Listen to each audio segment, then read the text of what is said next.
Hello students, this is class 6 and now we are going to start our new chapter which is taken from chemistry and the name is water. है ना students, सभी को पानी प्यास तो लगती है, of course we are human being, हमको तो लगेगी ही। जितने भी जो लिविंग ऑर्गेनिजम्स हैं, नॉन लिविंग ऑर्गेनिजम्स हैं, ओके, तो हम सबको किसकी नीड होती है? वाटर की नीड होती है। विदाउट वाटर, चाहे वो मरीन एक्वेटिक एनिमल्स हो या फिर हम लोग जो अर्थ में जो रिलाई करते हैं, है ना, तो इस तरीके के सभी जितने भी जो ऑर्गेनिजम्स है जो अर्थ में रिलाई करते हैं, हम सबको जीने के लिए जो फर्स्ट एसेंशियल थिंग है वो क्या है? वाटर है। अच्छा स्टूडेंट्स, कभी आप लोग ने ये सोचा है कि जितनी भी जो सिविलाइजेशंस है या एंसेस्टर्स है, ये नदी के किनारे में ही क्यों मतलब कि फ्लरिश हुए? इसका रीज़न क्या था? तो रीज़न इसका ये था स्टूडेंट्स कि रिवर के जो बैंक ऑफ रिवर थी, तो इन लोगों को क्या होता था कि पीने के पानी की फैसिलिटी हो जाती थी पास में ही।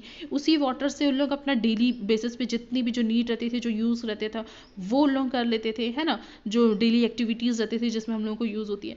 प्लस एग्रीकल्चर में भी इसका बहुत अच्छा सा यूज़ हो जाता था वाटर का। तो इसका ये मेन रीज़न है कि जितना भी जो सिविलाइजेशन फ्लरिश हुआ है उसका वो नदी के किनारे में ही बना है। ओके, जैसे कि इंडस वैली सिविलाइजेशन, तो ऐसे काफ़ी सारे सिविलाइजेशंस को आप लोग देखोगे।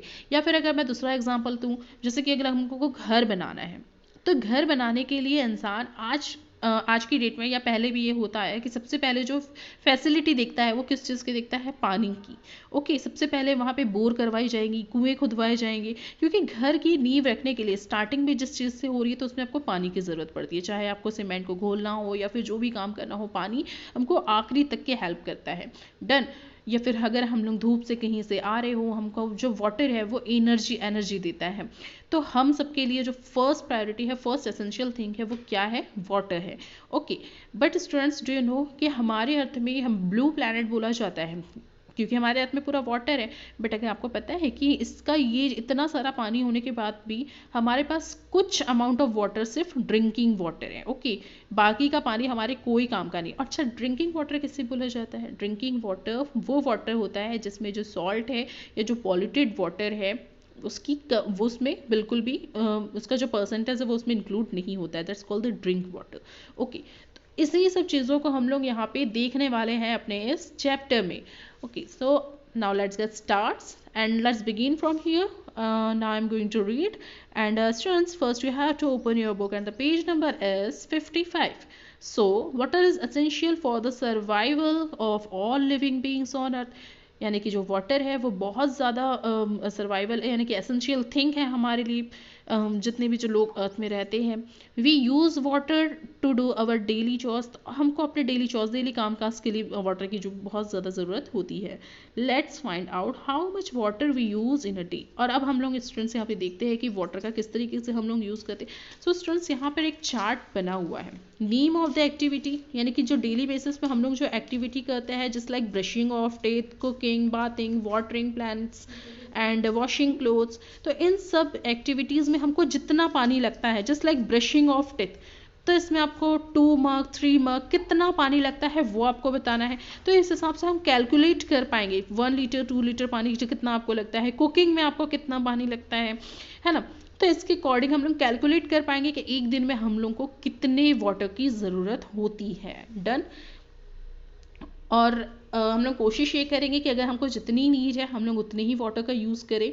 ओके, उसके बाद हम लोग पानी को सेव कर सके, क्योंकि हमारे पास अगर मैं आप लोगों को ये पिक्चर दिखाऊं, इसके थ्रू अगर आप लोग समझ सकते हैं तो आप लोग ये देख पा रहे होंगे कि देखिए ये हमारी अर्थ है, इसमें इतना ज़्यादा पानी है, बट सिर्फ ओनली 2.8% ऑफ वाटर क्या है? फ्रेश वाटर की क्वांटिटी में आता है। दैट मीन्स वो वाटर जिसको हम लोग यूज़ करते हैं, जैसे ड्रिंकिंग वाटर कहा जाता है, जिसमें से 0.03% फ्रेश वाटर है, एंड जो अदर जो अमाउंट है इसका वो क्या है? Stored in the ice sheets and ground water.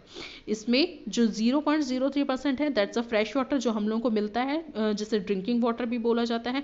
और जो लेस देन जो रिमेनिंग अमाउंट है वो या तो जो आइस शीट्स रहते हैं उसमें यानी कि ग्लेशियर फॉर्म में है, या फिर वो अंडरग्राउंड वाटर है। ओके, जिसे हम लोग बोर के थ्रू, कुएं बना के इसके थ्रू क्या करते हैं?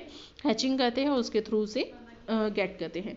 ओके, तो अब हम लोग यहाँ पे देखते हैं अपना chapter. So water water everywhere nor any drop to drink.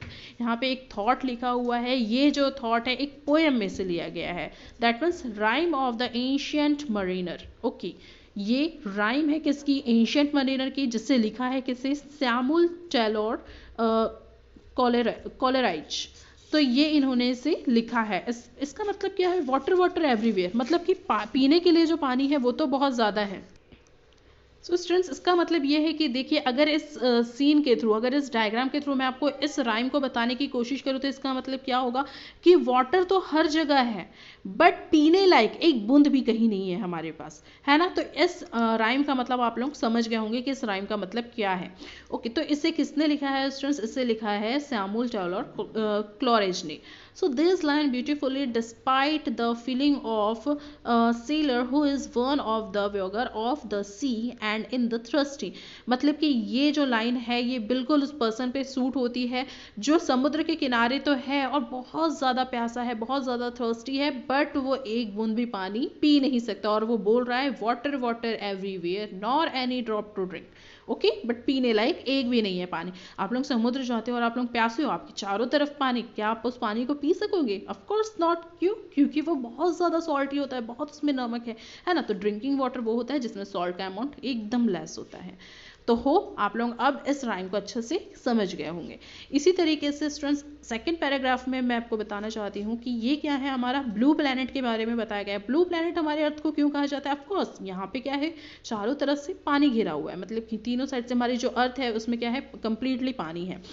तो इस वजह से उसका जो कलर है वो किस तरीके से दिखाई देता है? ब्लू कलर का दिखाई देता है। तो once I am going to read then I will tell you. Our planet Earth is called the blue planet because 3/4 of its total surface, around 70%, is covered with water। क्योंकि जो हमारे अर्थ का 3/4 part जो है वो कंप्लीटली किससे भरा हुआ है? वाटर से, जिसमें 70% ऑफ क्या है? वाटर है। Out of this 97.2% is sea water, जिसमें से 97 मतलब कि इन 70% में से 97.2% क्या है? हमारा सी वाटर है students. Sea water that means जो कंप्लीटली सॉल्टी होता है, and the rest 2.8% is fresh water, और जो लेस है वो क्या है स्टूडेंट्स? फ्रेश वाटर है। सोच लो 97.2% जो है वो सी वाटर है एंड सिर्फ ओनली 2.8% वाटर जो है वो फ्रेश वाटर है। दैट मीन्स ड्रिंकिंग वाटर है, यानी कि 2.8% में से हम अर्थ में जितने लोग हैं, जितने भी ऑर्गेनिजम्स हैं, उन लोग इस 2.8% में से ही अपना वाटर जो फ्रेश वाटर है उसे गेन करते हैं। So sea water is not useful to us as it contains salt. क्यों? क्योंकि जो सी वाटर है उसको हम लोग बिल्कुल भी यूज़ नहीं कर सकते, क्योंकि उसमें सॉल्ट इंक्लूड होता है, काफ़ी ज़्यादा मात्रा में उसके परसेंटेज इन्वॉल्व होते हैं। So all the living beings depend on the fresh water. इसलिए जितने भी जो लिविंग बींग्स है वो किस पे डिपेंडेड हो जाते हैं स्टूडेंट्स? 2.8% पे, दैट मीन्स फ्रेश वाटर पे। So about 68.7% of fresh water is present in the form of glacieric and ice caps। तो इसी के साथ साथ स्टूडेंट्स पता है आपको कि ये जो फ्रेश वाटर है ना, 2.8% तो हमारे पास फ्रेश वाटर है, मतलब कि उसको ना कोई आइस की फॉर्म में है और ना ही वो एयर की फॉर्म में है, वो डायरेक्टली एक लिक्विड की फॉर्म में है जो हमें इजीली मिल जाता है। बट यहाँ पे अगर मैं बात करूँ 68.7% वाटर की, जो कि फ्रेश वाटर है, बट वो किस फॉर्म में है? आइस फॉर्म में है, दैट मीन्स ग्लेशियरिक फॉर्म में है। वो ग्लेशियर्स बने हुए हैं, जब वो मेल्ट होते हैं, जब सन का टेम्परेचर बढ़ता है, वो मेल्ट होते हैं, ग्लेशियर रिवर में बहते हैं, तो उसके थ्रू वो हमें मिलते हैं। ओके, बट ऑलमोस्ट टाइम तो वो क्या होते हैं? सॉलिड बने हुए हैं वो water. Done. And 30.1% is present under the ground as ground water, और 30.1% जो पानी है वो ग्राउंड वाटर के अंदर में है। डन, ग्राउंड वाटर में है। जैसे कि अगर हम लोग कुआं खोदते हैं, बोरिंग लगाते हैं, है ना, तो ये जो पानी है ये कहाँ से आता है? अभी जो सॉइल है वो सीपेज कर लेती है कुछ ना कुछ वाटर, और कुछ पानी मतलब जो हमारी अर्थ है उसके अंदर में भी प्रेजेंट होता है। तो वो वाटर का अमाउंट कितना है? 30.1%। 0.9% is present as moisture in air, और अगर मैं एयर में बात करूँ तो 0.9% जो वाटर है वो मॉइस्चर के रूप में है एयर में। Done. And soil and living bodies, और कुछ जो है वो सॉइल में है, कुछ लिविंग बॉडीज में है। जैसे कि हम लिविंग बॉडीज दैट मीन्स हम हो गए, जैसे कि आपको पता है जैसे कि हमें जो पसीना आता है ये तो हमारी बॉडी के अंदर में भी पानी है। अब आप लोगों को मुझे ये बताना है कि जो ह्यूमन की बॉडी है वो कितने % वाटर से मिलके बनी हुई है या फिर उसमें कितने % ऑफ वाटर रिलाई करता है। So only 0.3% of the fresh water is available in river, pond, lake and it's. अगर मैं लेक की बात करूँ, पॉन्ड्स की बात करूँ या रिवर की बात करूँ तो इसमें जो फ्रेश वाटर है वो कितना है स्टूडेंट्स, 0.3%। इसलिए बोला जाता है save the river, save the river. इसका रीज़न क्या है स्टूडेंट्स, देखो पॉन्ड्स भी आजकल क्या होते जा रहे हैं, दिन पे दिन श्रिंक होते जा रहे हैं, छोटे होने लगे। क्यों? क्योंकि उसके चारों तरफ कचरा जमा हो जाता है, मिट्टी धंसती जा रही है, तो वो पानी जो है उसमें उतना ज़्यादा चौड़ा नहीं रह गया। अगर हम लोग अपने बालाघाट के ही पॉन्ड्स की बात करें तो आप लोग देख सकते हैं कि पहले उसका साइज़ कितना बड़ा था और अब दिन पे दिन उसका साइज कितना छोटा होते जा रहे हैं ना। तो इस चीज से भी हम लोग गैसिंग कर सकते हैं कि यहाँ पे तो 0.3% बताया गया है, बट दिन पे दिन अगर उसका जो पानी है वो समिटता चला गया, कम होता चला गया, तो ये 0.3% को 0.0% होने में भी हमको ज्यादा वक्त नहीं लगेगा। दैट्स वाई ये कहा जाता है कि हमको अपना पानी जो है वो सेव करना चाहिए। So which is available to us, hence we can calculate roughly that the fresh water available to us for use approximately 1% of total amount of water present on the earth। तो इस तरीके से अगर पूरे water को अगर हम लोग कैलकुलेट करें तो हम ये बोल सकते हैं भाई कि सिर्फ 1% जो पानी है ना वही हमारे लिए फ्रेश वाटर के रूप में उपस्थित है प्रेजेंट टाइम में अर्थ में। So the above famous line can be interpreted as water water everywhere but not a drop to drink. इसलिए ये बोला जाता है भाई हमारी अर्थ को तो ब्लू प्लैनेट बोला जा रहा है, that means water water everywhere, पानी तो हर जगह है बट एक ड्रॉप भी पीने लायक नहीं है। ओके एक ड्रॉप भी पीने के लिए नहीं है। सो होप आप लोग इस डायग्राम को that means water distribution on the अर्थ और वाले डायग्राम को इजीली समझ गए होंगे। Now I am moving ahead. Students यहाँ पे दिया हुआ है लेट्स नो मोर, कुछ जो चीज़ें हैं वो हम लोग को जानना है। जैसे कि सोर्स ऑफ वाटर की अगर मैं बात करूँ, this is the source and this is the uses. कि सोर्स कौन कौन से है, जैसे आप लोग सोर्स जहाँ से आप लोग को पानी मिलता है वो लिख सकते हैं। फर्स्ट में आप लोग लिख सकते हैं बोरिंग, सेकंड में लिख सकते हैं मतलब कि अंडरग्राउंड सोर्सेस हो जाते हैं। फिर यहाँ पे रिवर लिख सकते हैं, पॉन्ड लिख सकते हैं, रेनी सीजन्स लिख सकते हैं। तो इस टाइप से आपके पास काफ़ी सारे सोर्सेस है और फिर उसका कैसे किस तरीके से यूज़ कर सकते हैं आप लोग वो बताया गया है।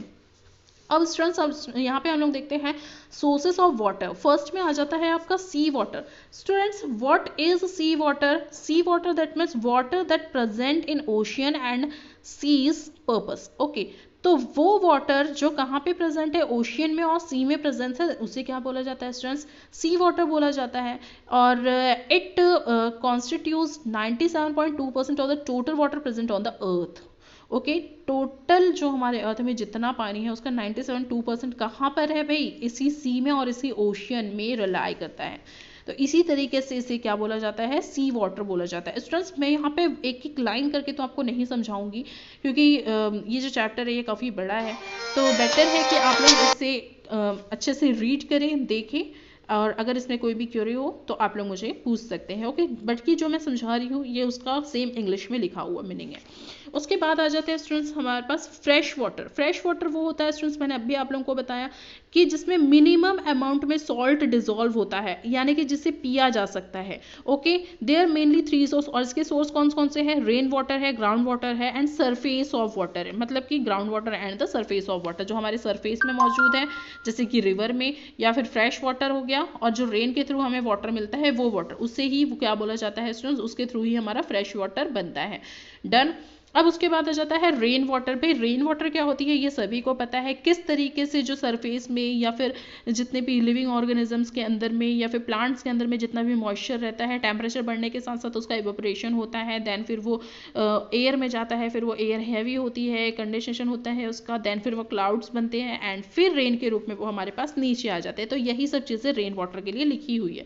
So first you have to read this para. Okay then आ जाता है students ground water. Ground water नाम से ही लग रहा है, मतलब कि जो अर्थ के अंदर में होगा, that's called the ground water. Ground water that means the water that seeps through the soil and collects above the non porous rocks deep under the ground. तो इस तरीके से जो सीपेज होते रहता है ओके सॉइल्स वगैरह के थ्रू, सरफेस के थ्रू और ग्राउंड में अंदर में जमा होने लगता है, उसे बोला जाता है ground water. So once you have to read this para also. इसके बाद स्टूडेंट्स हम लोग को दिया है ground water is used of many purpose. अब देखिए भाई ग्राउंड वाटर के कितने सारे यूज है। We use this water of drinking and cooking. इस पानी का यूज हम लोग ड्रिंकिंग में यूज कर सकते हैं, कुकिंग में यूज कर सकते हैं। Farmers use this for irrigation. Irrigation में मतलब कि जो भी एग्रीकल्चर आप लोग ने किया है उसके इरिगेशन, क्योंकि पौधों को प्लांट्स को पानी की जरूरत तो होती है ना एग्रीकल्चर करने के लिए, तो इससे ही बोला जाता है इरिगेशन। तो farmers use this for irrigation. In towns and cities, the groundwater is used for domestic and industrial purpose. Of course भाई किसी भी इंडस्ट्री को बनाने के लिए, किसी भी मकान को बनाने के लिए, घर को बनाने के लिए, चाहे कोई भी आप फैक्ट्री बना रहे हो, हर जगह पे आपको किसकी ज़रूरत होती है स्टूडेंट्स? वाटर की ज़रूरत होती है। ओके, तो इन सब के डोमेस्टिक, चाहे वो डोमेस्टिक वर्क हो या इंडस्ट्रियल वर्क हो, हम सबको सभी वर्क्स के लिए हमें किसकी नीड रहेंगी स्टूडेंट्स? वाटर की ज़रूरत रहती है। तो वहाँ पे कौन सा वाटर यूज़ किया जाता है most of the time? Ground water. Okay, मैंने अभी आप लोगों को बताया बोरिंग के थ्रू आप लोग या फिर कुआं खोद के जो पानी निकाला जाता है उसे ग्राउंड वाटर कहा जाता है। However, awareness of groundwater leads to water security scarcity. Okay, अब हम लोग आ जाते हैं यहाँ पे सरफेस वाटर में। स्टूडेंट सरफेस वाटर क्या होते हैं? देखिए सरफेस वाटर वो होते हैं जो जमीन के ऊपर में बहते हैं, जैसे कि रिवर के रूप में, पॉन्ड के रूप में, लेक के रूप में, है ना। तो ये ऐसे काफ़ी सारे इसके फेजेस है जिसके थ्रू हमको जो सरफेस वाटर है वो मिलता है। ओके, तो यहाँ पे स्टूडेंट्स एक डेफिनेशन भी लिखिए, the rain water that turns of the surface of the earth in the form of river, stream, lakes and ponds. देखिए मैंने अभी आप लोगों को बताया कि जो वाटर है वो रिवर में, स्ट्रीम्स में एंड लेक में, पॉन्ड में हमको मिलते हैं, वो क्या कहलाते हैं स्टूडेंट? सरफेस वाटर कहलाते हैं। सो इस पैराग्राफ को भी आप लोग अच्छे से रीड कीजिएगा। देन आ जाता है पोलर आइस कैप्स। अब भाई पोलर आइस कैप्स क्या हो जाती है? देखिए पोलर आइस कैप्स क्या होती है students? Covering of the ice cover a largest area specially on the polar region of the planet. मतलब कि जितने भी जो पोलर रीजन है वहाँ पे देखिए इस तरीके के आप देख पा रहे हैं, this is the polar region.